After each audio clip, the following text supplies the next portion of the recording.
Hey, it's AP, and today I am fixing my Blob of Death. Check it out.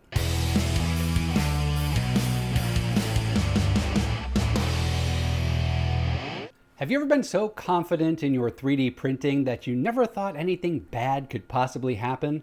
Sure, you've read about the cautionary tales where someone left a 3D print go too long and wasn't checked on, and when they came back, they found out that, oops, something bad happened, and a glob of plastic encased their heat end or their extruder.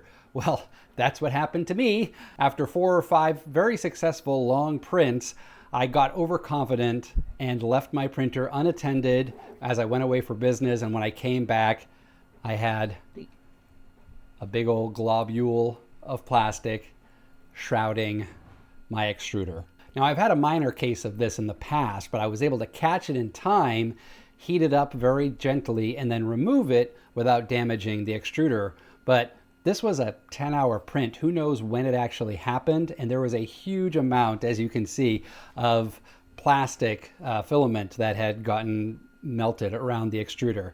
I tried using a heat gun to warm up the plastic and pull it off, but I actually caused more damage by doing that. So if you do have this happen, probably don't use a heat gun. Fortunately, these printers nowadays are made to be upgraded and repaired. And so I was able to hop on over to Amazon and find a replacement extruder for my Neptune Max, for my Elegoo Neptune Max 4, Elegoo Neptune 4 Max, that's what it's called, for like $42. And it got here pretty quickly, which is great. So this is a very easy, inexpensive part to replace if you have to. And what came in the package, well, I'll show you. So what comes in the package? Pretty much the entire print head with the nozzle and a heat end that you can just do a one-to-one replacement swap. This is super easy to fix. So do not get down if you come to find that you have a blob of plastic. I'm going to show you how quick to fix this. It's a 5-minute fix, if that. So first things first, we have to remove the old extruder. Now, I already removed the cable ribbon. That's easy. It's just these clips here. This pops out. To remove this, we actually have to get our Allen keys and wrench out that came with the kit initially.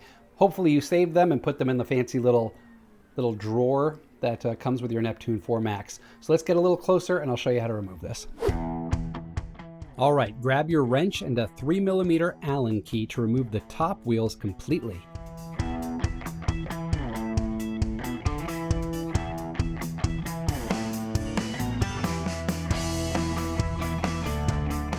Let the extruder droop down. At the moment, it's safe as the belt is holding it up.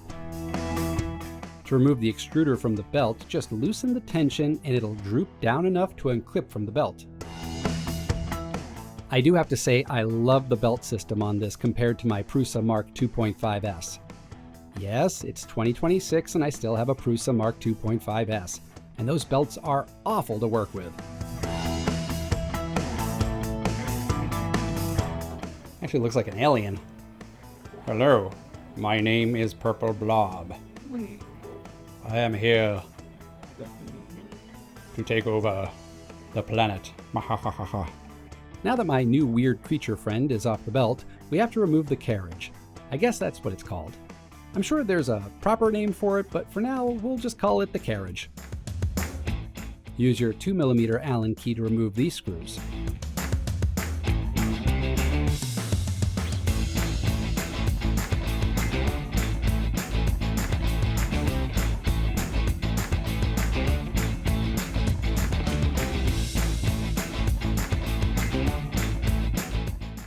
My creature friend is no more. Oh well, I still feel like we should give him a name.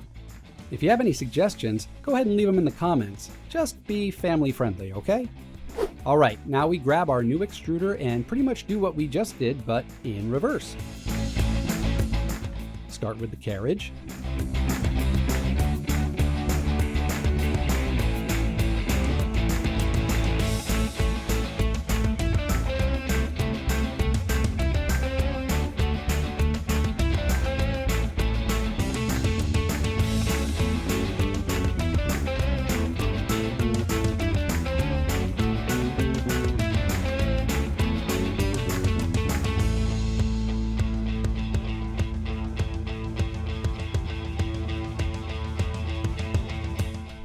Then reattach the belts.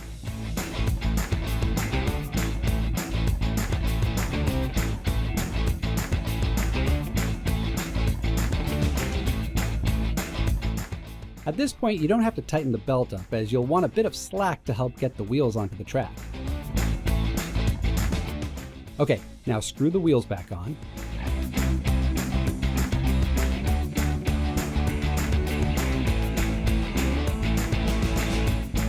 Then tighten the belt. You just want a little bit of bounce in the belt and the extruder glides smoothly, not roughly or too loosely, from side to side. Plug the ribbon cable back into the extruder and run a test print.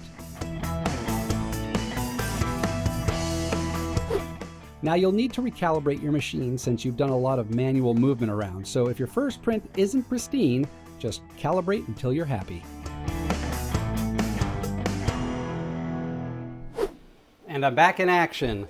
This literally took 5 minutes to swap out, if that, and most of my time actually was spent recalibrating this, which does take a bit of time, especially with the Neptune 4 Max because of the big build plate. You want to make sure your Z offset is really dialed in. So that took a little while, but swapping out the part, not very complicated. It only cost me 40 bucks and about, like I said, 5 to 10 minutes of my time.